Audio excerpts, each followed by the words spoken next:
Chapter 26, Night Shift. When I wake up, my alarm clock tells me it's 11:37 p.m. So from the time I lay down on my bed to know is almost 4 hours. All I meant to do was think a little. Instead, I've had 4 hours of freedom. 4 hours of not being furious with my parents and Alicia's dad for trying to tell me how they've planned out the rest of my life. 4 hours of not beating my brains against a wall trying to figure out what to do next. 4 hours of not worrying about being this way forever. Sleep is the great escape. Mom must have been here because someone has taken off my shoes and the down comforter is tucked around me. Mom and Dad looked in to make sure their little baby Bobby was all right. My eyes are wide open. Street lamp light sneaks around the edges of the window shades. The night light in the bathroom paints a thin yellow stripe at the bottom of my bedroom door. The furnace blower comes on, runs about 3 minutes, then stops. The whole house is quiet, and I hear a bus making its last run on the street out front. Lying still in the dark, I try to imagine that everything is normal again. I'm just a high school kid. Soon it'll be a regular Thursday morning, and I'll get up and eat breakfast and catch the bus for school. I'll doze through math, avoid speaking in French, try to look smart in English, eat lunch with Kenny and Phil, play my trumpet in the jazz band during 6th period, and after school I'll go to the library and listen to some rare Miles Davis cuts. But I know all that's a lie. Nothing is normal. I replay Dr. Van Dorn's visit to our dinner table. 2 things stand out. First, that ACE spacecraft. It's what collects the data he found about the 2 dates. I've never heard of that before. I've never heard of billions of things. Truth is, I know practically nothing, except how to take almost anything that happens and make myself feel stupid because of it, which is what I'm doing right now. The other thing I recall is the quick look Dr. Van Dorn and Dad passed between them. It was a secret look, the kind people exchange when what they're thinking is too terrible for words. They exchanged the look when Mom asked about reversing the process. Dr. Van Dorn doesn't believe it's possible. He thinks there's no going back. Move over, Sheila. Make some room in the lifeboat for Bobby. Rolling off the bed, I land softly on my feet. The hallway is faintly lit, and I can tell Mom and Dad are asleep. Their turn for some freedom. I tiptoe down the back stairs, go through the kitchen and dining room to the den. The computer sounds like a diesel truck starting up, but I know it's not really that loud. The browser opens, and I get to a search page, and I punch in ACE spacecraft, and there it is, pictures and everything.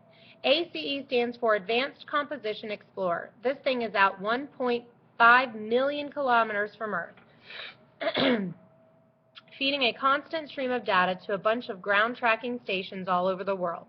Scientists in Japan, England, India, the U.S., they're all looking at information from 10 different instruments on board.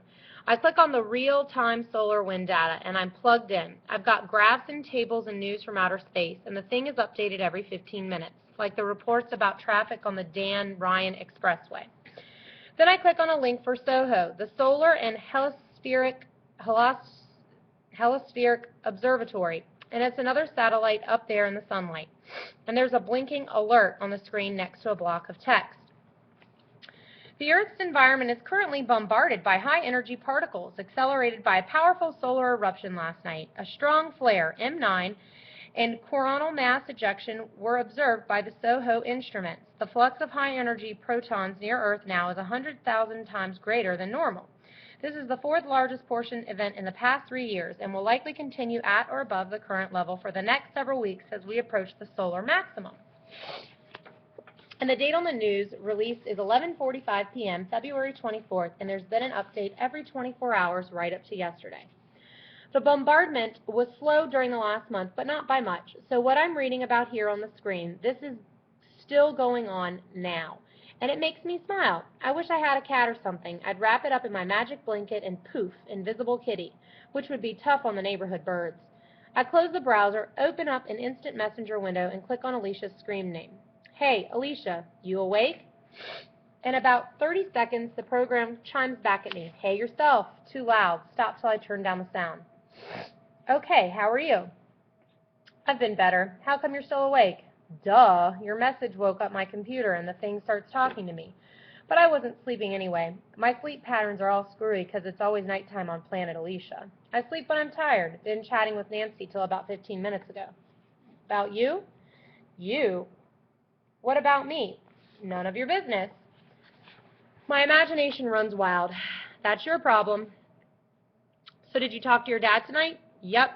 Said he stopped and saw you and your parents. Said he's made some progress with the information, the dates, stuff about solar particles, right? So that's good. Is it? Sounded bad to me. Sounds like years of research to me. Years. Years don't scare me much anymore. All hail the great philosopher. I'm ignoring that. Why so grim? Because I'm back where I was, only worse because there's no hope. No hope? How do you figure?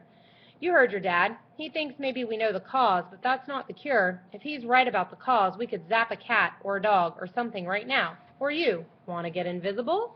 I'll bring my blankie over, turn on the juice, and let her rip. What are you talking about? Right now there's a big solar event. Just check the website. Big high-energy particle shower. So we grab a black lab, put him in the blanket, turn on the power, and zap! You could be the first blind kid on your block to have an invisible seeing eye dog. Cool, huh? More like sick. How about you wrap yourself up and disappear completely for a while? Do us all a favor. Naughty, naughty. Don't fight sarcasm with sarcasm. 2 wrongs don't make a right. But do 3 rights make a left? Very deep. I hear the sound of one hand clapping. You still there? Alicia?